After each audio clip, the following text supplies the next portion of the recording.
சங்கீத புஸ்தகம் 14ஆம் சங்கீதம். ராகத்தலைவனுக்கு ஒப்புவிக்கப்பட்ட தாவீதின் சங்கீதம். தேவன் இல்லை என்று மதிகெட்டவன் தன் இருதயத்தில் சொல்லிக் கொள்ளுகிறான். அவர்கள் தங்களை கெடுத்து அருவருப்பான கிரியைகளை செய்து வருகிறார்கள். நன்மை செய்கிறவன் ஒருவனும் இல்லை. தேவனை தேடுகிற உணர்வுள்ளவன் உண்டோ என்று பார்க்க கர்த்தர் பரலோகத்திலிருந்து மனுபுத்திரரை கண்ணோக்கினார்.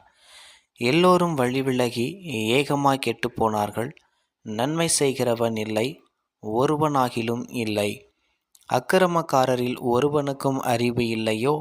அப்பத்தை பட்சிக்கிறதைப் போல என் ஜனத்தை பட்சிக்கிறார்களே. அவர்கள் கர்த்தரை தொழுது கொள்ளுகிறதில்லை. அங்கே அவர்கள் மிகவும் பயந்தார்கள். தேவன் நீதிமானுடைய சந்ததியோடே இருக்கிறாரே. சிறுமைப்பட்டவனுக்கு கர்த்தர் அடைக்கலமாயிருக்கிறார் என்று சொல்லி நீங்கள் அவனுடைய ஆலோசனையை அலட்சியம் பண்ணினீர்கள். சீயோனிலிருந்து இஸ்ரவேலுக்கு இரட்சிப்பு வருவதாக. கர்த்தர் தம்முடைய ஜனத்தின் சிறையிருப்பை திருப்பும்போது யாக்கோப்புக்கு களிப்பும் இஸ்ரவேலுக்கு மகிழ்ச்சியும் உண்டாகும்.